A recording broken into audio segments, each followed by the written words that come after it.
Good morning and welcome to the Orlando Real Estate Buzz. I'm Brendan Rendo, Homes in Orlando team, joined by Joseph Yan of Apley Home Loan.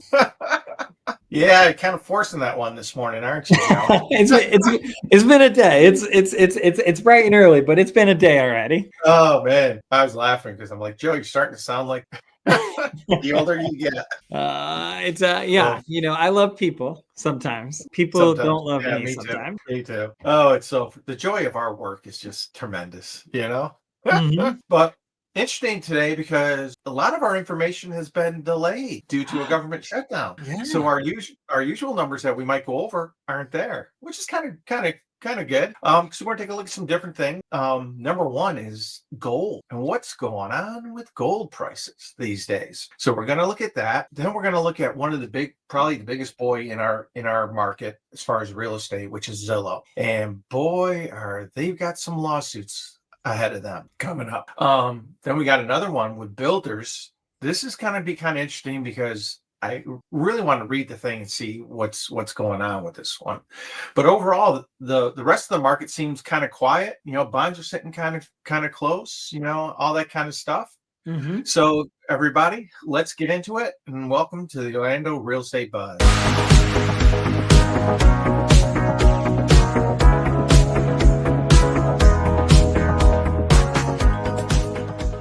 All right, Joe, let's hop in. And have you been watching gold prices? Well, they're red right now. They are, but it broke a significant it broke a significant number, which was 4,000, Yeah. which Yeah. is huge. I mean, So that's a big number for it. I mean, and I think that speaks a lot to what, economic uncertainty, some political tensions and turmoil, maybe some geopolitical risks. Like we're getting all into like this fun when you see gold kind of go up. And I always laugh because I remember when our monetary policy used to be tied to gold. yeah, long, long Long time time ago. ago. But Yeah, yeah. it's interesting because, like you said, it generally gold is your last form of safety. Mm-hmm. It's the last one. And I mean, when you look at what it's done so far this year, the price of gold has leaped 53% this year alone. It's crushing the S&P right now, which is averaging about 15%. So it's going to show that there's a lot of uncertainty out there, I think, economically. And I think probably the biggest portion of that has to do with our debt situation, us just continually spending money left and right, and the continued basic devaluation of the dollar. So if the dollar's going down in value and you're getting 3 or 4% on a bond, are you really holding steady, or are you actually losing money? In a lot of ways, you're losing money. So I think that's why you're seeing a lot of people, and especially central banks, for the first time. This came out earlier, or end of September, or beginning of September, end of August, and for the first time in 20, 30 years now, central banks are holding more gold than they are U.S. Treasuries. So that's telling me they've lost a lot of faith in the U.S. Treasury and our ability to continue to pay the interest. Mm-hmm. So for us in the housing market, what that means to me is there's a really good chance instead of seeing lower rate, we're going to see higher rates. That's because you have to offset the gain. If I can gain 50% just by holding some gold in a vault for during a year, and then I'm getting 4% on a U.S. Treasury. Why am I going to hold a U.S. Treasury? Well, because it's a U.S. Treasury. Come on now. Come on. Yeah, no thanks. Not doing it. I mean, it is interesting because gold's climbed as such, but I think, and that speaks to, because it's not just like the U.S. side of the things, right? I think this speaks all the way across because you don't just have this happen, on one side. But it is really interesting to see gold soaring the way it is. Usually my thought process is that, that's a little bit like inflationary measures too, like kind of feels like there's, okay, are we heading toward a potential where we might see inflation rise again at a greater rate? I don't know. You can't see all this news and data, right? Stock market's still pumping. I think Yep. they just raised the S&P 500 estimates, high side estimates to 9,000 for into 2026, and I was like, that would be insane. But I see why all that kind of works together, right?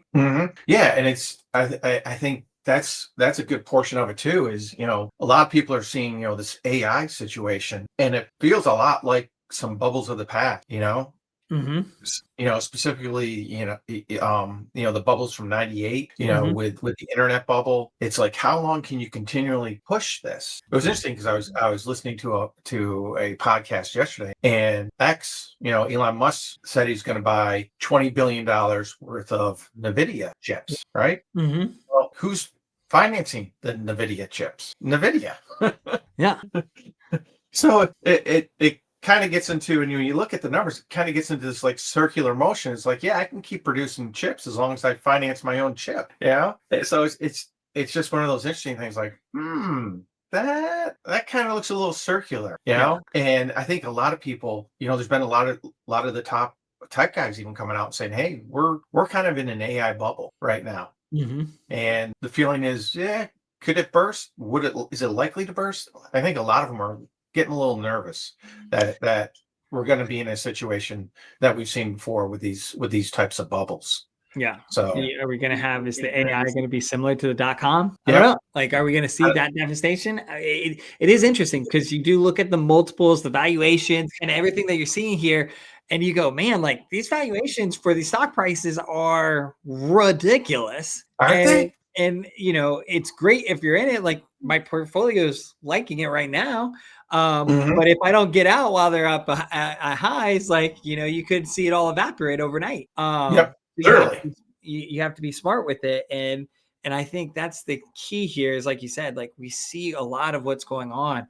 And I feel this way that I'm like, if I look at things very compartmentalized, like if I just look at this circle of data, it makes sense. But the problem is I can't operate in a vacuum for everything. So it's like everything put together, a lot of this doesn't, like, you kind of just tilt your head and you're like, huh? Like, like this house of cards is a very interesting house of cards right now. Yes. Yeah, I agree with you wholeheartedly. And it just makes you a little nervous when you start looking at your holdings and your portfolio and how it can affect our industry. It's like, I don't have that crystal ball, and I'm not sure I really want to see what's in that crystal ball. Yeah. Because it makes me kind of, makes you a little nervous. Makes you a little nervous. You go into a lot of this right now, right? And they're talking about, we've got like you said, none of the reports, like I saw like the jobs report, like they were like U.S. jobs report. And I was like, I thought they weren't going to be posting that. And then underneath it was like, will be delayed. And I was just like, oh, okay. Like, I was like, I'm so glad we got the Twitter update.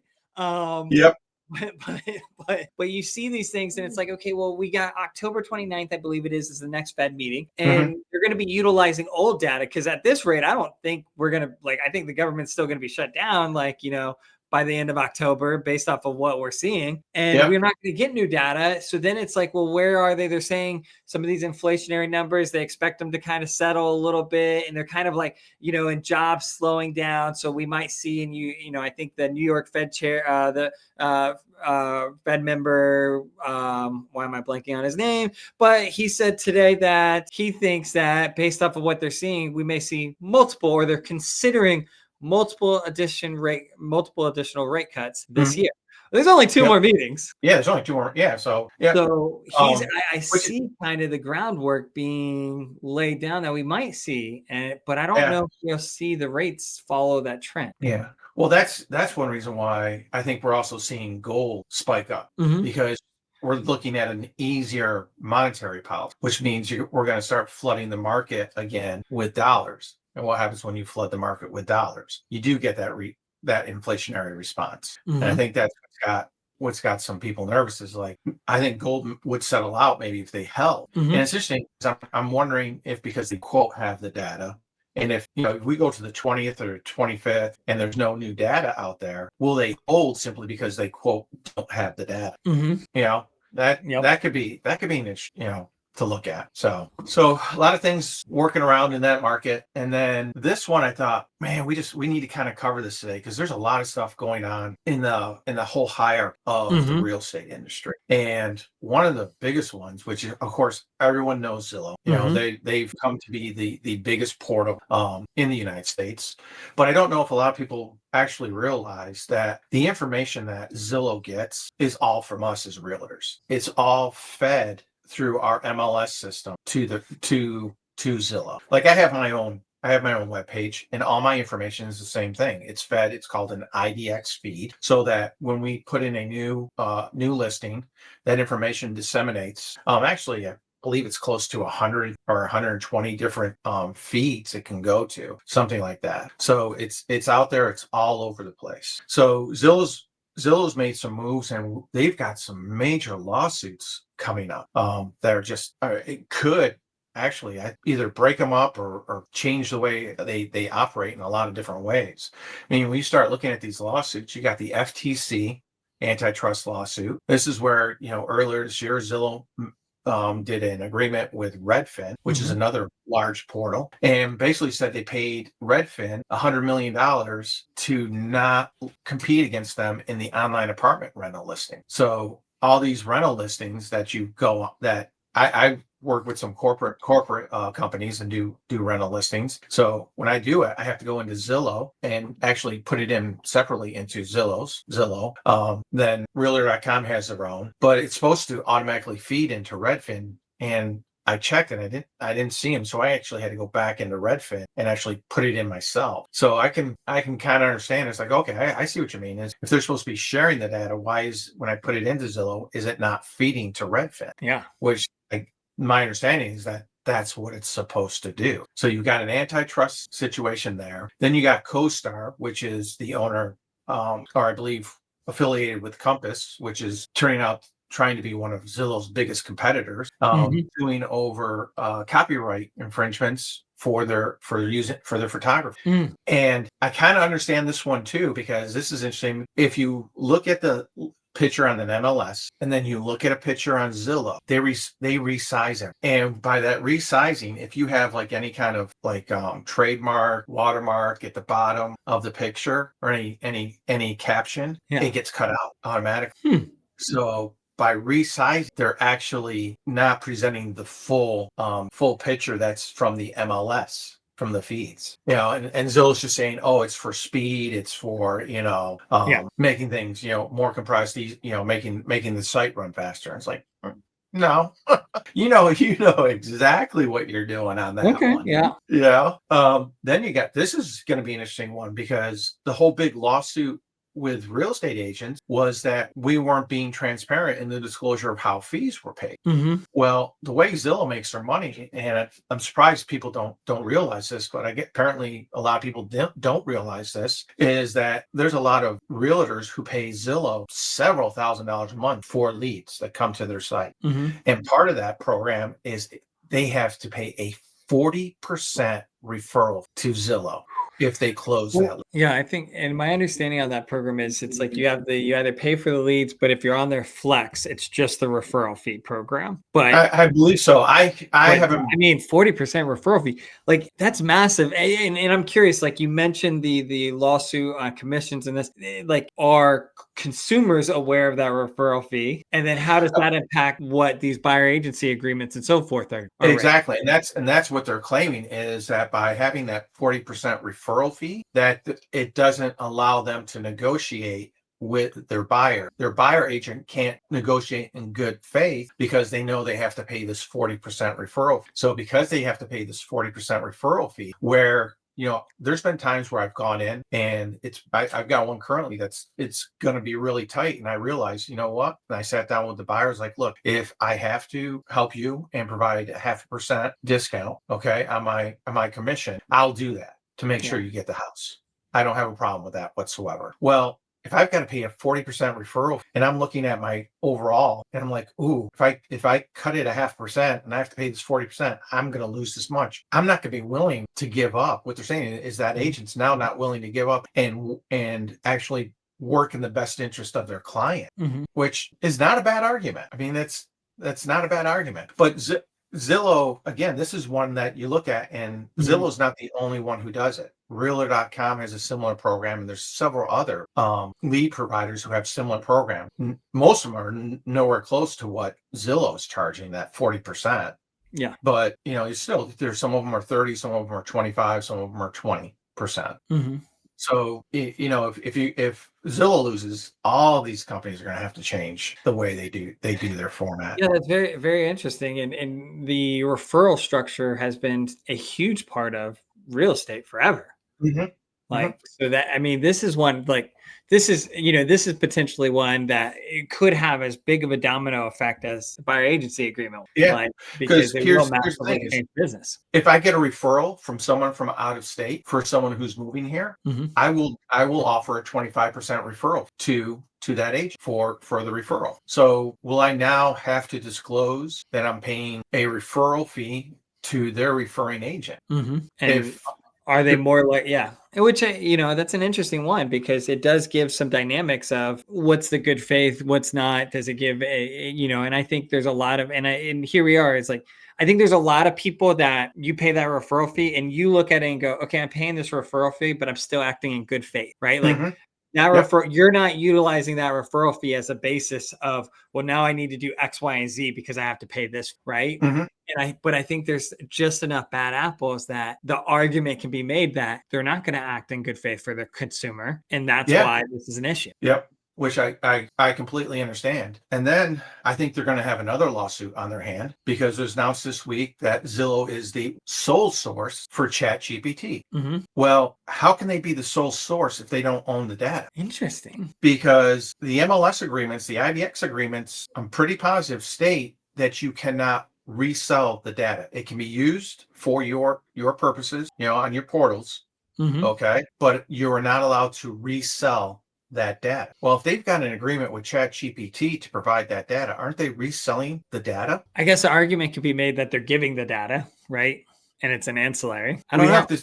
We have to see what that agreement actually holds. And I think, that may be that may be the entire purpose of that suit. Like they might not even actually care to win it. They just want to see what the agreement says.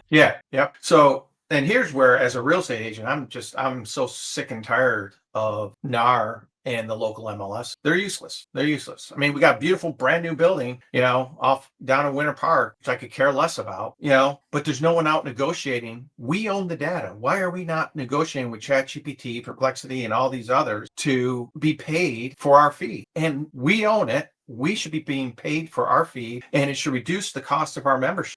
And this is, and now we basically push Zillow aside, which Zillow is nothing but a portal who's done an absolutely fantastic job, you know, selling this baloney to agents that, oh, you know, we'll get you leads. And when you look at it, cost per lead, I can't justify it. I can do my own ads and generate just as many leads, and 9 times out of 10 better quality leads than Zillow. But this is where I don't see any business people or people with enough foresight to go, oh, hey, we're Orlando Regional. Let's get a hold of ChatGPT and let's figure out a way that we can become and help our realtors out on a direct basis. You just don't see it. It's really, really frustrates the heck out of me. And since we're working on all kinds of lawsuits today, how about this one that came out yesterday? Homeowners sue D.R. Horton over sales and financing. Okay, I saw a lot of data on this one, and this is a tough one because I see what was happening here, and I completely disagree. It's a practice that we don't do at my company, but it is something that is quote unquote kind of allowed, and this is the hard part is, you know, what, and tell me if I'm wrong from what I was reading on this. What they were basically doing is D.R. Horton's mortgage side, right? Because they own their own, what is it, DHI? They were utilizing the existing property tax bill, which was a property tax bill on vacant land. Now, when you do a new build, you typically have to get a county assessment for the proposed taxes, and we use that amount. Now, let's take a $500,000 home here in Central Florida. That proposed tax amount might be $6,500 to $7,500, but the vacant, which is higher than what it's actually going to be, right? But the vacant might be $200, $300, $400. Yes. So they were basing their cost estimates and their escrows based off of the vacant.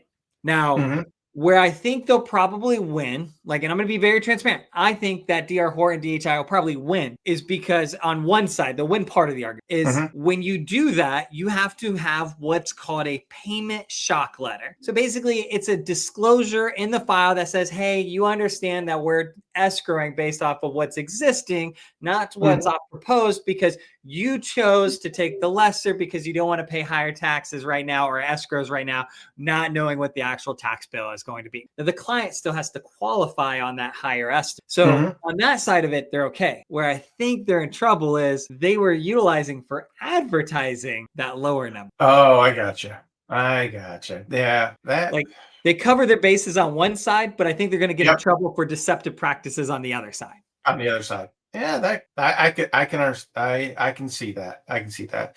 There's a couple interesting things the way the article is written that I found. Number one, only the first time home buyer. That isn't interesting. Why are they saying only first time home buyers? That is very interesting. That might I, just be a gotcha scenario. Or yeah, was yeah. the It's complaint it's written as because the such? first time home buyer isn't educated, quote unquote. Hmm. You know, are you really going to do anything different between a first time home buyer and someone moving up? I never have. I mean, I never have, but yeah, if they can prove it, yeah. that would be very interesting. Yeah. And then the other thing they made it sound like is it only happened after the sale of the loan to another third party source, which DR Horton's not going to keep their own loans Yeah, they're anyways. not servicing. You know, so they're always going to sell their loans. Yeah. But you know that the reassessment takes place the following year. Yeah. So in Florida, if you buy a house in, say July of this year, you're still going to pay the tax bill in November based Mhm.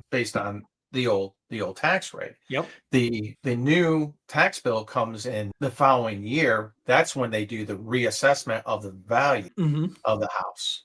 So it actually they're like, within 6 months. I'm like, really? That seems kind of strange. Maybe if they bought it at the end of the year, Yeah. you know, It then depends on yes. sometime, but it definitely, I think it could be a portfolio piece, right? Like, or Yeah. maybe they're using the trim notices type thing and they're reassessing. And I think that is one of those pieces where, yeah, it's being said after it. It's because they're not holding it. Like you said, they're probably keeping servicing for 2 to 3 months tops, Yep. if that. Tops. Yeah. Most of the time, most mortgage companies, like, and I would say like most, like the vast majority, there are servicing companies and there are mortgage companies. Like, Mr. Cooper, servicing company. They do some mortgages too, but they're a Mhm. servicing Yep. company. And then but most are saying, okay, well, we close it, we fund it, we do this, we get it all packaged up, and then we take hundreds and hundreds of loans and we sell the servicing over here. We get a little bit of our money back to help stay profitable. And then that next person is going to do the servicing work for the next. And that's the person that's going, oh, well, yeah, now enough time's passed. Let's see where the escrows. Yeah, you're going to be short. And really, sometimes it's not that 6 months, really, like you said, it could be like 18 months before they really see it sometimes, Yeah. and then Yeah. they're getting hit with not only were you short on your property taxes, but we already had to pay a higher tax bill. So Yep. now you got to either give us $7,000 today, or Mhm. we're going to take $7,000 over 24 months. Plus, we're bringing you up to escrow as if for 7,000. So this person's seeing their payments go up hundreds, maybe even thousands of dollars, depending on that tax. Exactly. Exactly. So it's interesting, without reading the whole lawsuit thing, they're just the way some of the things are worded, like, Mhm.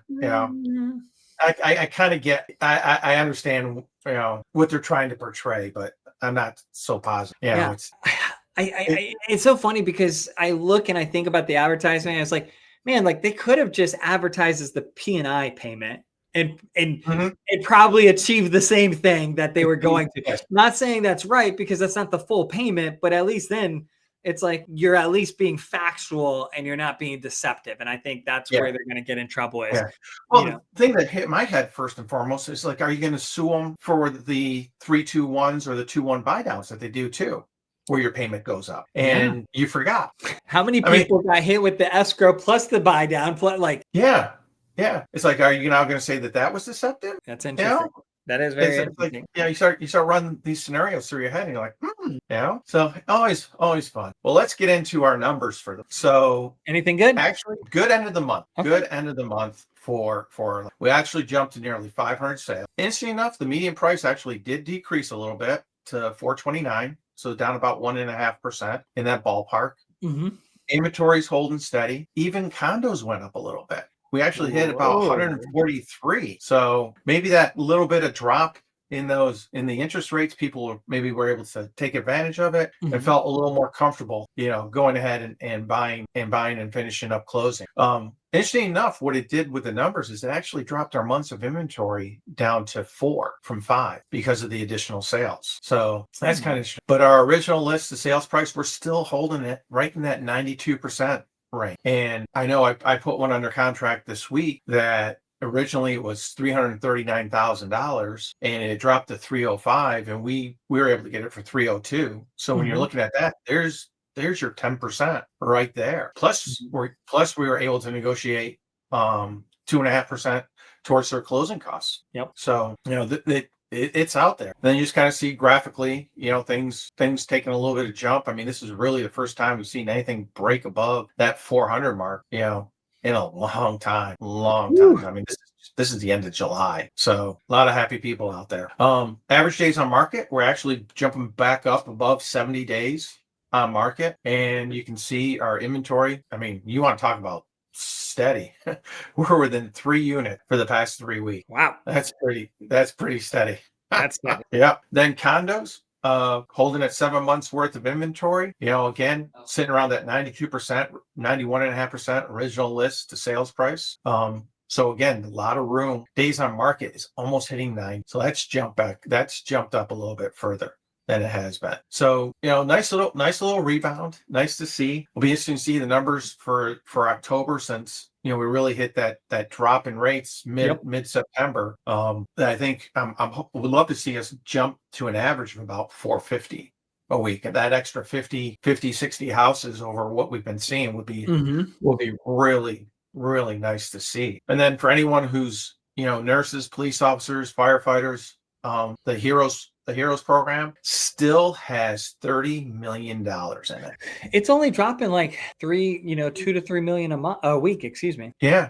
I mean, which is, so if you got a little bit of, need some work on your credit, need some things you need to fix, give us a call, because we can take 3 or 4 weeks to get things up and in line, so you've got that 640 credit score, and we can actually get you that down payment assistance that you need to get into that house. Yeah. So don't feel like, and I've talked to a couple people, I'm sitting about 620. It's like, well, let's take a look at it. Let's take a look at it and see where we can find to get you up that 20 points. Because sometimes it's not real hard. It's a simple thing to get you up that couple extra points so that you can actually qualify and take advantage of that down payment assistance program. Because I mean, the money's there, take full advantage of it. And the rates actually aren't too bad either, are they? I mean, FHA. No, they've been pretty solid. I mean, I'd have to pull them up. I haven't seen, but they've been within reason. Like there was a time when they were a little bit out of par. They were but with the market stabilizing, like those hometown hero rates have gotten closer to what's available. If you were to not go that, hometown heroes. So yeah. That's great. Most fixes for conventional FHA, so forth. And it's definitely a good approach and good piece. And it's something to look at. It's not perfect. It's not the best solution, for everybody. But like you said, there's good opportunity. There's some good opportunities between price cuts, down payment assistance. There's ways for us to get you guys into houses. Stop that renting. So, all right, Joe. Thanks for your time today. Joy as always. And thank you everyone for joining us on the Orlando Real Estate Buzz. If you're on YouTube, Facebook, please like, subscribe, and join us every Thursday. And take care. Have a blessed week, everybody. Bye-bye. Have a good one, guys. Whoop, whoop.